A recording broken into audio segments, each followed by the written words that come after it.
Bonjour. Aujourd'hui, j'aimerais nous parler de l'Akba Omer. Vous savez, c'était hier la fête de l'Akba Omer. Et puis, je vous avais proposé d'aller voir sur le site de Nadine ce que c'est l'Akba Omer. Et donc, si vous avez eu le temps de le faire, vous avez appris que l'Akba Omer se situe au milieu à peu près entre Pessah, Pâques et Shavuot, Pentecôte. Okay. Mais l'Akba Omer marque surtout la fin d'une épidémie. Et c'est pour ça qu'on fait, c'est un jour de grande réjouissance en Israël, alors que ce temps entre Pâques et Pentecôte est un temps de grande tristesse et où on se, comment dire, où on se restreint, où voilà, on est sérieux, vous voyez, d'un temps de vraiment de prendre la parole au sérieux. Eh bien, ce 33e jour de l'Akba Omer est un jour de grande fête et c'est aussi le jour qui marque la fin d'une épidémie. Alors, quelle épidémie? Le Rav Akiva avait une grande école, beaucoup d'élèves, il leur enseignait la Bible, la Torah, ils étudiaient, c'était des grands érudits. Mais ces grands érudits, au fond, avaient le cœur dur et ils se critiquaient les uns les autres. À tel point que, c'est le judaïsme, les juifs qui racontent ça, que Dieu a envoyé une épidémie qui a décimé quelque chose comme 20 000 personnes. 20 000 de ces hommes sont décédés parce qu'ils parlaient mal. C'est quelque chose qu'on retrouve avec Moïse. Myriam et Aaron ont mal parlé contre Moïse. Vous regarderez dans la Bible où ça se trouve. Je vous laisse chercher un peu. Et puis, donc ils ont mal parlé contre Moïse. Moïse n'a rien répondu. Et simplement, Myriam est tombée malade, est devenue lépreuse. Et elle a été exclue du camp pendant 7 jours. Et Moïse, dans cette beauté qui était en lui, dans ce que le Seigneur avait mis en lui, a dit on ne bougera pas tant qu'elle ne sera pas guérie. Et au bout de 7 jours, Myriam a été guérie, elle a réintégré le camp et ils ont continué. Il y a quelque chose avec la bouche que j'avais envie de nous partager là, en ce moment, aujourd'hui. Notre bouche, on le sait, la Bible nous met en garde contre la langue, contre le fait de mal parler, de comment on parle, de qu'est-ce qu'on dit. Et puis, Jésus, il ne fait pas que nous mettre en garde en disant attention, c'est dangereux, il donne aussi quelque part le remède. Et pour la question de ce remède de la bouche, du fait de mal parler, au fond, le remède que Jésus va donner, c'est le pardon. Pardonne. Mais combien de fois, dira Pierre, vous savez, dans l'évangile de Matthieu, combien de fois dois-je pardonner? Et Jésus va dire jusqu'à 7 fois, 77 fois. Hier, j'ai dit que Jésus avait monté le niveau des lois. Il avait été plus exigeant encore que ce que le Premier Testament était en réalité. Vous voyez ? En fait, dans cette dimension du pardon aussi, Jésus va être plus exigeant. Parce que souvent, on dit « Oh, je pardonne ». J'en ai déjà parlé plusieurs fois. Mais je ne veux plus la voir. Ou je ne veux plus voir cette personne, je ne veux pas parler avec elle. Vous voyez ? Je pardonne, mais j'oublie pas. Alors ça, c'est très fort. Et bien, ça veut simplement dire qu'on n'a pas pardonné. Et voilà le pardonnement. Oh là là, le pardon est un commandement. Il faut pardonner. Je dois pardonner. Vous savez, ça relève de l'ordre. Ça relève pas d'une émotion. Parce que si ça venait de nos émotions, et bien très sincèrement, on le ferait jamais. Alors Dieu va nous obliger à le faire. Pourquoi il nous oblige à le faire? C'est parce qu'il nous oblige à rentrer de cette façon-là dans une nouvelle dynamique de vie. Pardonner, c'est se décentrer de soi et avoir premièrement de la considération pour l'autre, mais pardonner, bien au-delà, c'est laisser le Saint-Esprit travailler mon cœur. Vous voyez, comme le potier travaille l'argile pour le ramollir. Et là, le Saint-Esprit, l'image donnée souvent, c'est l'image de l'eau. Et le potier, il ne peut pas travailler une terre sans eau. Il ne faut pas trop d'eau, mais il faut un peu d'eau quand même pour bien pouvoir travailler la terre. Et cette difficulté qu'on a dans le pardon, c'est de se laisser travailler. On croit que voilà, j'ai pardonné, puis on passe à autre chose. Non, le pardon est un travail. Et combien de fois est-ce que je dois pardonner? Combien de fois est-ce que je dois laisser Dieu travailler ma terre et mon cœur? Eh bien, jusqu'à 7 fois, 77 fois, ça veut dire à l'infini. Vous comprenez? Et c'est en cela que Jésus est bien plus exigeant que tout le Premier Testament l'a été, qui était déjà très exigeant. Mais l'exigence de Jésus, elle est plus importante parce qu'elle va au fond au-delà de la loi. Et ce qu'elle va apporter de plus que la loi, c'est l'esprit. L'esprit qui va permettre de comprendre et de vivre pleinement la loi. Et ça, c'est intéressant.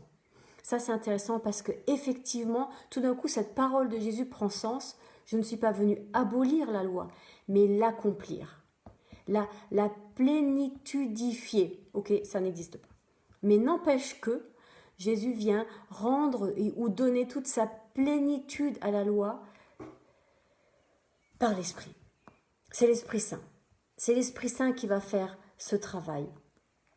Alors, aujourd'hui, nous sommes dans un temps spécial.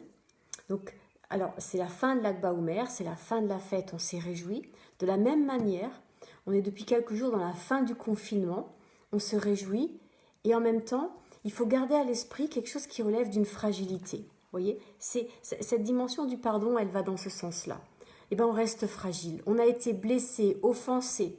Dieu nous a fait un sale coup quand même, hein. 2 mois confinés, enfermés chez nous. Vous voyez, si on voulait dire que Dieu est aux commandes, et on le dit en tant que chrétien, du Seigneur, waouh, t'as été dur.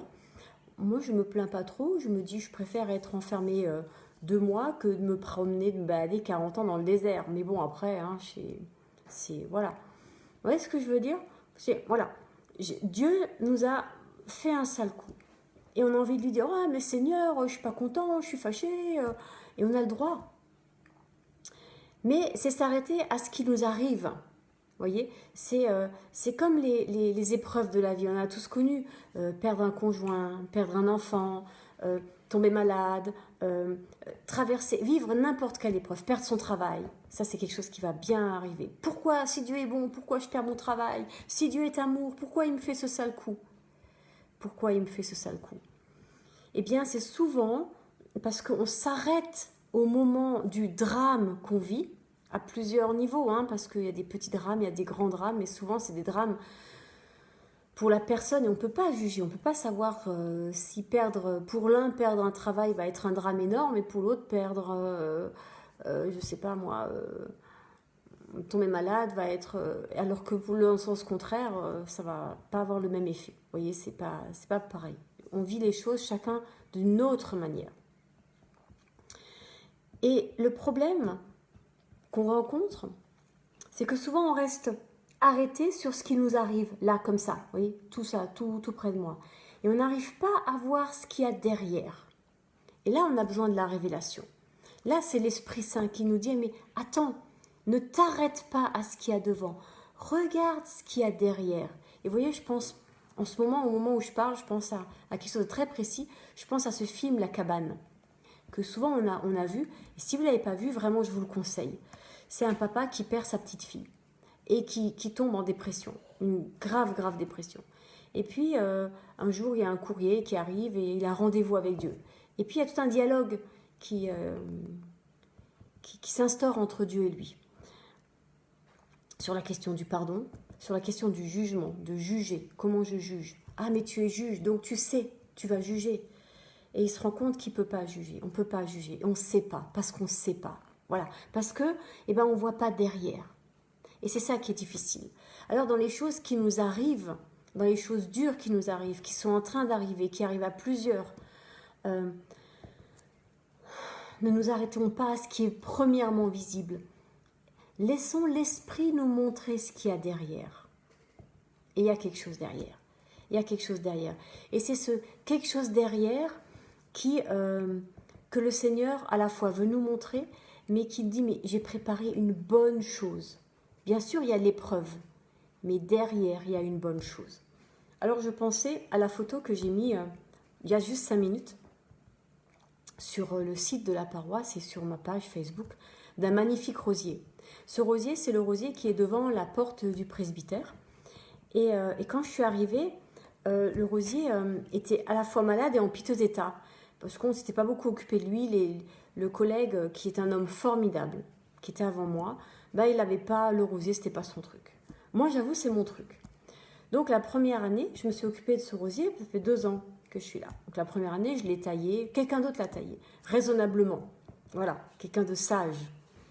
Et cette année, ce quelqu'un n'a pas pu venir. Donc c'est moi qui l'ai taillé. J'ai taillé un peu tard dans la saison. Normalement, ça se taille un peu plus tôt, mais j'ai attendu. Et puis finalement, je l'ai fait. Et alors moi, la taille des rosiers, j'y vais franco, quoi. J'ai taillé à ras. Et puis les gens me disent, voilà, tu tailles fort. On me dit, oui, mais... Eh bien, regardez le résultat. Vous verrez le résultat après, j'essaierai de le remettre. Vous voyez? Eh bien, Dieu, pareil, il fait pareil. Il taille fort. Et là, il a taillé fort. Pensez à ce qui va arriver après. Dieu, il a été fort avec Jésus.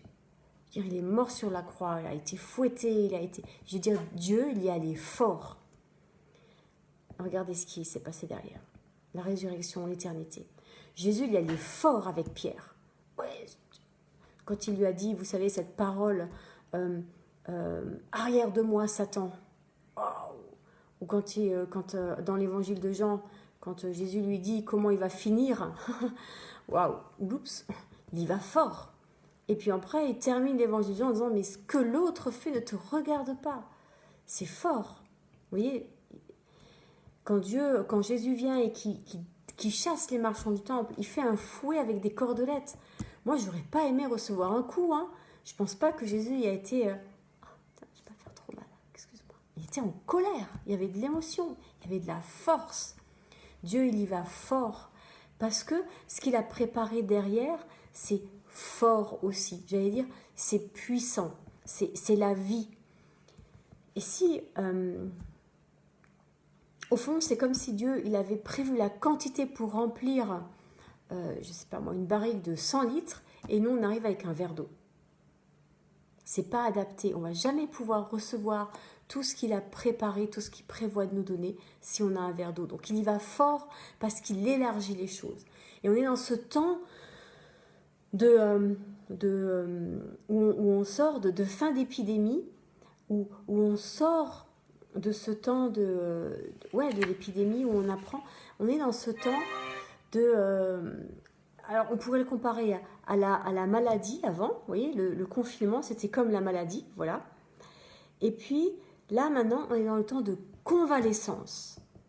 C'est pas encore fini, on sent qu'on est encore, que ce que le Seigneur a fait dans ce temps de confinement, c'est là, mais c'est encore fragile. Vous voyez, il y a cette fragilité. Comme quand on sort de l'hôpital, on a été opéré, le problème est réglé, mais il y a une cicatrice, il va falloir s'en occuper, il y a des points de suture, il va falloir faire attention que ça cicatrise bien. Vous voyez, au fond, c'est comme si Dieu avait ouvert quelque chose en nous, j'allais dire nos tripes, pour faire une opération, sortir le péché, nettoyer, laver, purifier et y mettre sa vie. Sauf que voilà, quand il met sa vie, c'est une toute petite graine qui est appelée à grandir. Et dans quelques temps, je mettrai une prochaine photo, la photo du kumquat. Vous savez, la deuxième vidéo que j'ai faite au tout début du confinement, ça a été pour parler de ce kumquat et pour dire que, il était mort, mais il avait donné du fruit. Comme si avant de mourir, il avait donné du fruit. Et puis, j'ai prié. C'est bête de prier pour un kumquat, mais dis Seigneur, est-ce qu'il est mort ou est-ce qu'il y a encore de la vie dans cet arbre? Qu'est-ce que tu dis sur cet arbre? Eh bien, il est en train de reverdir. Il fait des feuilles. Et je vous le montrerai dans quelques temps. Pas tout de suite, mais il fait des feuilles. Il fait des feuilles. La vie revient. La vie revient. Voilà ce temps dans lequel on est. C'est fragile, mais la vie revient. C'est aussi dans ce temps où on va rentrer, vous savez, les 10 derniers jours avant Pentecôte. Jésus est parti. C'est fragile, mais la vie est là. Et elle grandit en nous. Et restons centrés sur ça. C'est la fin de l'épidémie. Et comme l'Akba Omer, le jour de l'Akba Omer, c'est la fin de l'épidémie. Mais la vie n'est pas revenue comme ça. Ça a pris du temps, parce qu'il a fallu remonter l'école, reconstruire sur des nouvelles bases. On parle pas mal. On ne se parle pas mal. Il faut apprendre, réapprendre. Il faut apprendre à fonctionner autrement. Et ça prend du temps. Et ce temps de convalescence dans lequel on est maintenant jusqu'à Shavuot. Et j'aimerais nous dire, oui, jusqu'à Shavuot, c'est le temps de la convalescence. Et il faut y aller doucement. Il faut prendre soin de soi, soin des autres. Si vous voulez aimer les autres, eh bien, commencez par vous aimer. Faites-vous grâce. Personne ne le fera pour vous. Faites-le pour vous. Prenez ce temps pour vous aimer, pour vous faire du bien, pour chercher qu'est-ce qui, moi, me fait du bien, qu'est-ce qui, moi, m'aide. Et puis, par-dessus tout, profitez de ce temps de convalescence pour vous pardonner, pour vous faire grâce. Et Dieu sait, vous décevrez jamais Dieu. Parce qu'il sait. Parce qu'il n'a jamais eu de fausse attente en vous. Il n'a jamais placé la barre là, alors qu'il sait qu'on est là. Par contre, il monte le niveau, un petit peu à chaque fois, étape par étape, pour arriver là. Parce que là, on est près de son cœur. Et c'est tout. Il n'y a pas de performance. Il ne nous demande pas d'être performant, d'être parfait, d'être bien. Il nous demande d'être près de son cœur et de recevoir sa vie, d'être intime avec lui. Chacun dans qui il est, chacun pour lui. N'attendez pas des autres ce qu'ils pourront jamais vous donner. Donnez-vous-le vous-même.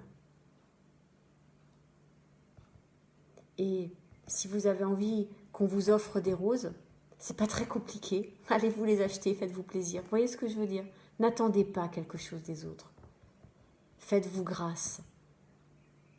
Et alors, cette grâce que vous vous accordez à vous-même, oui, quand ce sera bien posé, quand ce sera quelque chose d'acquis, de m'aimer, de prendre soin de moi, alors oui, vous pourrez donner aux autres, parce que vous serez rempli. Mettez-vous en route et aimez-vous vous-même, au nom de Jésus. Parce que c'est lui qui va nous remplir d'amour. Et je voudrais nous inviter à écouter ce chant de Jérémie Battery sur Jésus. Je l'ai déjà mis en ligne sur ma page Facebook. Je vais le remettre en ligne, le lien sur la page de la paroisse, là maintenant, pour qu'on puisse recevoir ce chant et se centrer sur Jésus, qui prend soin de nous. Et je voudrais vous défier, dans ce temps qui est là devant nous, de vous faire un petit cadeau. Un petit truc, pas acheter des millions, hein, mais juste un petit truc. Voilà, j'ai envie de quoi j'ai envie, qu'est-ce qui me ferait plaisir? Eh bien, je me l'accorde. Je me fais du bien. J'apprends à m'aimer. Amen.